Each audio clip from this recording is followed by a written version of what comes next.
की शताब्दी जयंती यानी 100वीं जयंती के उपलक्ष्य में बहुत सुंदर मंच संचालन करते हुए सुजीत पन्ना जी और हम लोग आज यहाँ पर जो अपने बाबा को श्रद्धांजलि अर्पित करने के लिए यहाँ पर उपस्थित हुए हैं। हमारे साथ मंच पर आदरणीय राजीव बेल भारत, श्री भगत दुखी जी, खुदी भगत दुखी जी और साथ ही साथ पढ़ाव व्यवस्था के ही हमारे राजी कोटवार भारत जो सिसई प्रखंड के अखिल भारतीय आदिवासी विकास परिषद के अध्यक्ष भी हैं, कैप्टन लोरा राव जी, हमारे जो मंच पे उपस्थित है सिसई के ही सात्यकुराव बाल विकास मध्य एवं उच्च विद्यालय के अध्यापक श्री सुखदेव राव जी, कुन्नू राव जी, दुखनाव राव जी, करमचंद भगत जी, विनोद सिंह जी और अन्य सभी जो भी यहाँ पर आज उपस्थित हुए। कई लोग तो अभी आके चले गए और हमारे दूर दराज से, ना सिर्फ इस गांव से बल्कि दूसरी जगह से भी आए हुए हमारे जो सभी हमारे अपने जो आज श्रद्धांजलि देने के लिए, बाबा को नमन करने के लिए, मां सुमति उरांव को भी नमन करने के लिए यहाँ पर आए हमारे ग्रामीण जनता, हमारी माँ बाप छुआ पुता और सभी हमारे जो दूसरे जगह से भी जो लोग भी अपना श्रद्धा सुमन अर्पित करने आए, आप सबको बहुत बहुत हार्दिक अभिनंदन है और जय धर्मेश है, जोहार है। आज बाबा की 100वीं जयंती का हम लोग उसमें उनको याद कर रहे हैं और ये यात्रा जो है कई सालों नहीं, मैं कहूँगी मेरे ख्याल से अब 4 दशक हो रहा है। पहले यहीं के गांव के लोगों के द्वारा ही इसको शुरू किया गया। बाबा की याद में लोग सब उठते हैं, मिलते हैं और उनको याद करते हैं, उनके बताए हुए रास्ते को। उनका अपना जीवन का क्या उद्देश्य था, उनका अपना जीवन कैसा था। 1924 में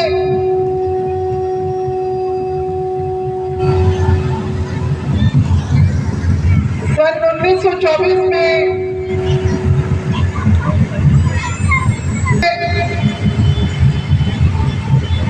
लीटा टोली, करोंदा लीटा टोली, इसी गांव के एक साधारण किसान परिवार के यहाँ जन्मे कार्तिक बाबा, जो अपने 3 भाई और 4 बहनों के बीच में उनका अपना जीवन बीता। इसी गांव से उन्होंने अपनी पढ़ाई की शुरुआत की और फिर जैसे कक्षा ऊपर पढ़ते गए, फिर उमला एसएस मेमोरियल स्कूल में उनका दाखिला करवाया गया, जहां पर उनके जो दो गुरु जिन्होंने उनके जीवन पे बहुत प्रभाव डाला, एक तो जिनको हम लोग क्या नाम हम भूल गए गुरु जी का,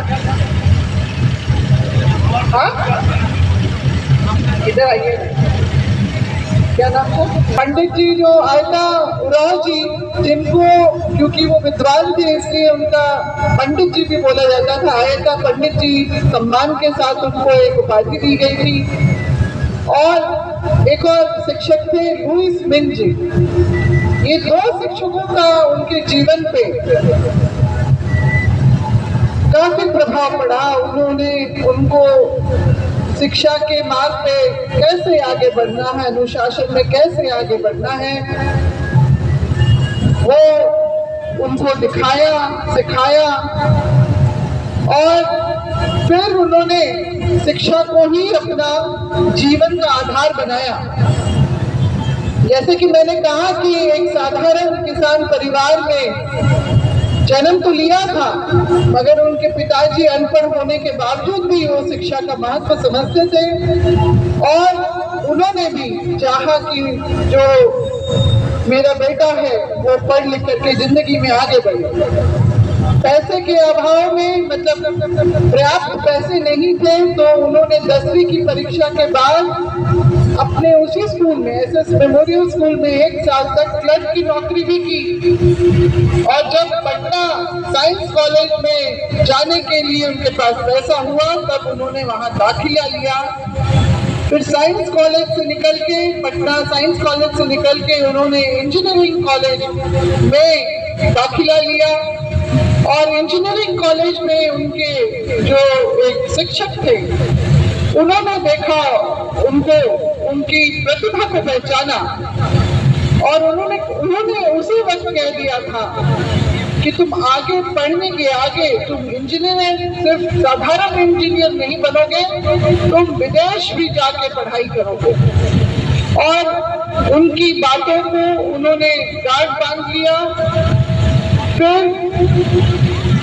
काफी मुश्किलों से, और समाज में सभी लोगों ने, गैर समाज ने भी उनकी मदद की, क्योंकि उनकी प्रतिभा, उनकी लगन से लोग वाकिफ हो चुके थे।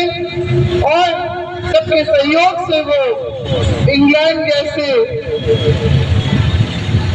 एक ऐसे देश में गए जिनकी गुलामी ये देश कर चुका था।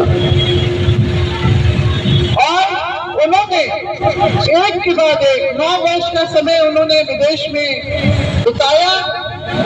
और हर 1.5 साल में, मतलब एक कोर्स खत्म होता था दूसरा कोर्स शुरू कर देते थे। इस तरह से उन्होंने 6 डिग्रियां जो हैं उन्होंने इंग्लैंड से और अमेरिका से उन्होंने हासिल की। अपनी कड़ी मेहनत से अपने जीवन यापन के लिए उन्होंने ब्रिटिश रेलवे में भी उनको नौकरी मिली। तो दिन में नौकरी करते थे और रात में वो शाम को जाते थे और रात तक वो लाइब्रेरी में, पुस्तकालय में अपना समय बिताते थे। फिर सुबह नौकरी के लिए निकल जाते थे। इस तरह से उन्होंने कड़ी मेहनत की और अंततः उनकी काबिलियत को ब्रिटेन के भी जो संस्थानों ने भी उनको पहचाना। और विश्व का पहला और विशालतम उस वक्त का जो एटॉमिक पावर स्टेशन, उसमें उनको रखा गया, उस टीम में रखा गया। एकमात्र भारतीय होने का गौरव, एकमात्र भारतीय, कोई और नहीं था उनके अलावा उस टीम में। और उन्होंने वो डिजाइन, वो प्रारूप जो है बना के दिया।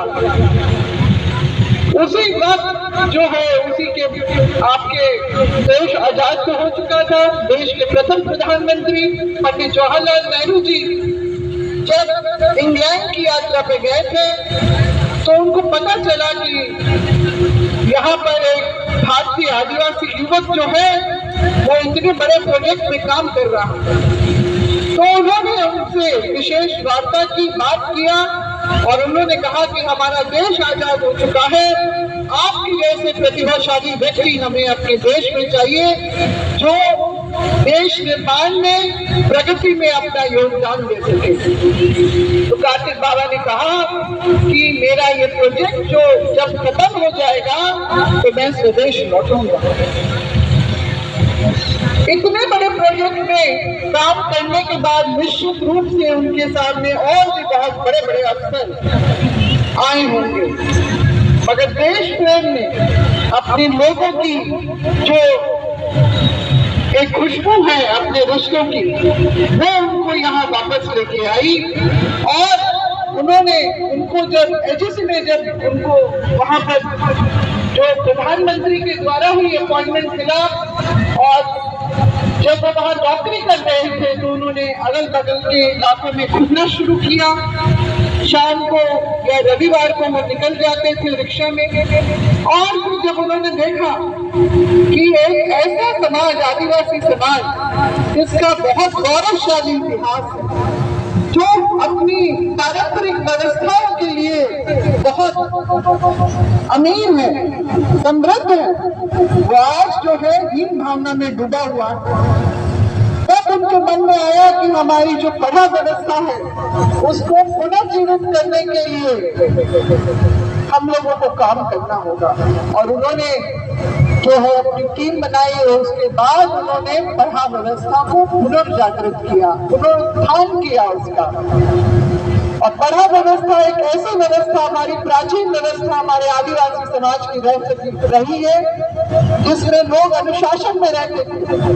हमारे जो अपने पंच हुआ करते थे, हमारे जो अपने राज्य बेल पढ़ा, कोटवार, महतो और जो पैन भरा हमारे जो इस व्यवस्था से जो लोग जुड़े हुए थे, उन लोग सबको बेल राजी पढ़ा, ये सारा कुछ जो था ये बहुत सुंदर व्यवस्था थी। और हमें सभी आदिवासी समाज जितने भी हो, चाहे वो उरांव हो, मुंडा हो, खड़िया हो, संथाली हो या हो समाज में भी, सब में अलग अलग नाम से ये व्यवस्था जो है बनी रही है।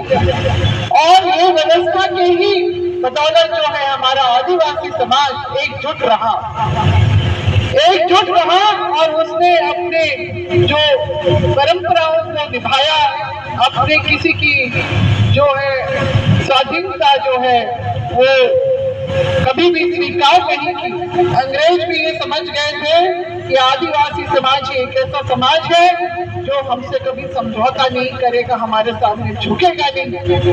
इसलिए 1947 में उन्होंने एसपीटी रूल मतलब संथाल परगना टेनेंसी एक्ट वो लोग लेके आए। फिर 1888 में फिर वो विल्किंसन रूल जो चाईबासा कोल्हान जिसको हम जानते हैं उसको लेके आए। और 1908 में जो है सीएनटी जो छोटा नागपुर टेनेंसी एक्ट है उसको लेके आए।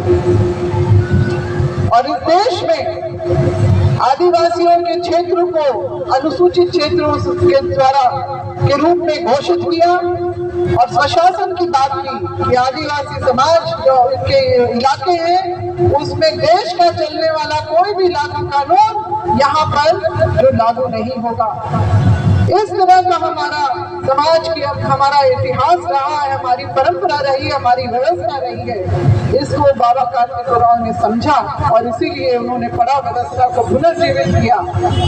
आज हमारे बीच में पढ़ा व्यवस्था है, मगर वो व्यवस्था को जो सम्मान, मान और मान्यता जो मिलनी चाहिए उतना नहीं हो पा रहा है, जो मैं भी महसूस करती हूँ।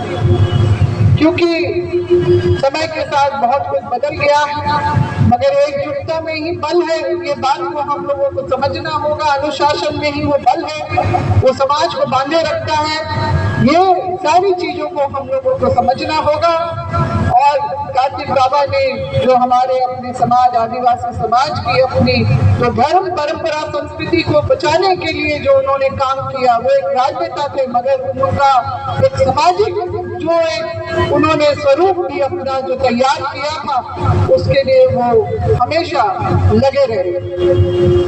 पेशे से इंजीनियर, पढ़ाई से इंजीनियर, तो उनका दिमाग भी वैसे ही था। तो एकीकृत बिहार, जब बिहार से झारखंड नहीं बना था, तो बिहार में ही रहते हुए उन्होंने बहुत सारी ऐसी व्यवस्था जो उन्होंने लाई, जिसको हम लोग संथाल परगना छोटा नागपुर डेवलपमेंट अथॉरिटी, ऐसी व्यवस्था जिसका कभी भी बजट जो है वो लाभ नहीं होता था।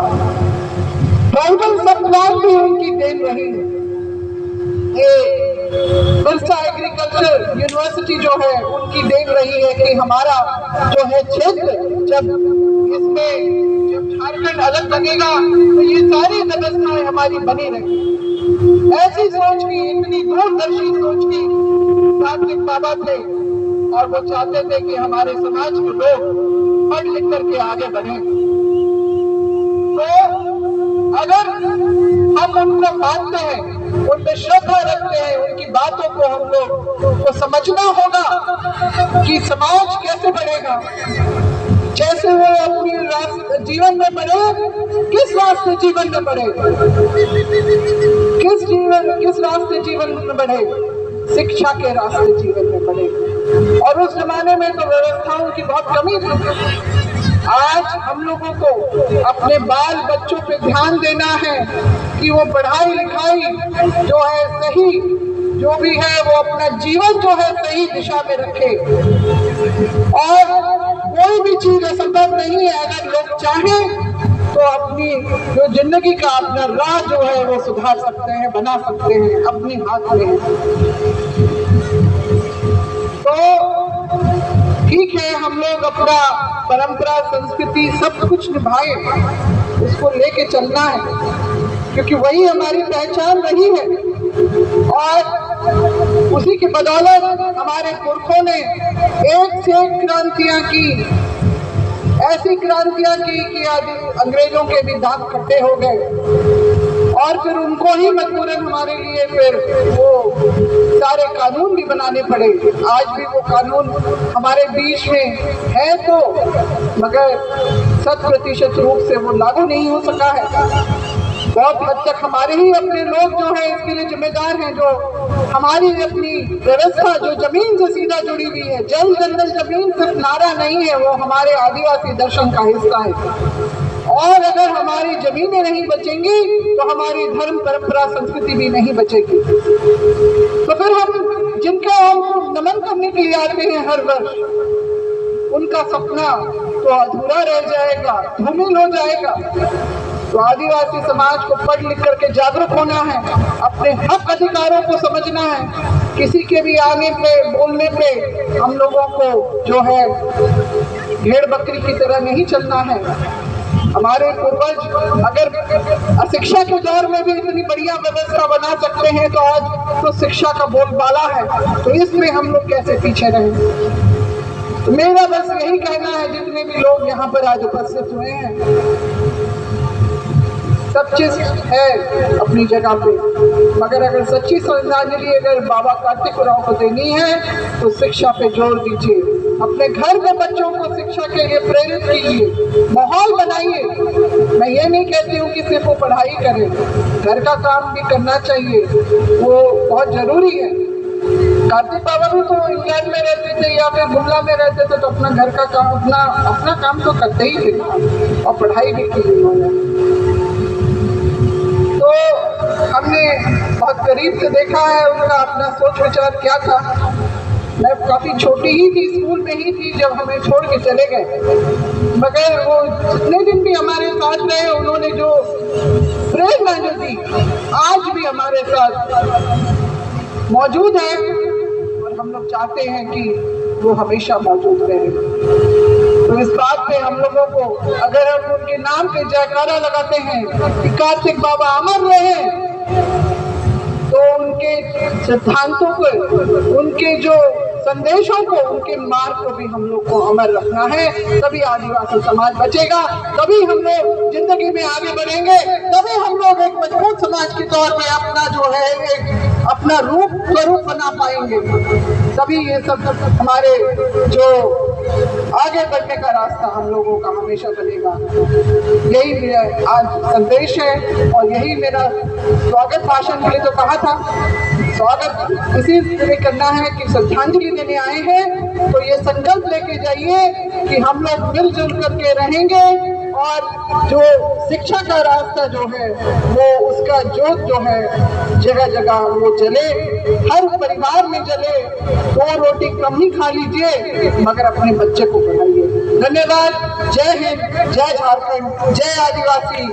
कार्तिक बाबा अमर रहे, अमर रहे, अमर रहे। है।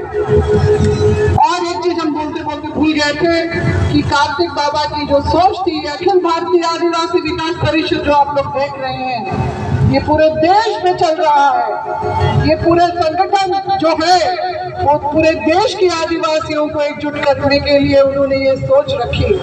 वो एक सीमित सोच के व्यक्ति नहीं थे, उन्होंने ये सोच रखा कि आदिवासी समाज पूरा एक है, तो हम लोगों को एकजुटता हम लोगों को सबको दिखानी है और अपने खिलाफ होने वाले षड्यंत्र को भी हम लोगों को मुंह तोड़ जवाब देना है। आप लोगों की जानकारी के लिए मैं बताना चाहूंगी कि एक तरफ हम लोग सरना कोड की मांग करते हैं, मगर हमारा जो राष्ट्रीय स्तर पे हमारा जो कोड कॉलम जो हमारा था, अन्य यानी आदिवासी धर्म एवं अन्य मान्यताएं अलग जिसको हम लोग फॉर्मेट में देखते थे, वो जनगणना के प्रपत्र से हटा दिया गया। ये हमारे खिलाफ एक चाल चली गई है और जो है इसको हम लोगों को समझना होगा कि जब तक वो कोड नहीं मिलेगा, हमारा जो सरना कोड या गोंड लोग हैं उनका गोंडी या भीली या कोया परने या टोटी वो नहीं जो लागू हो पाएगा। तो हम लोगों को बहुत समझदारी से चलना है और हटना नहीं है, एकजुट रहना। जय हिंद, जय झारखंड, जय आदिवासी शक्ति।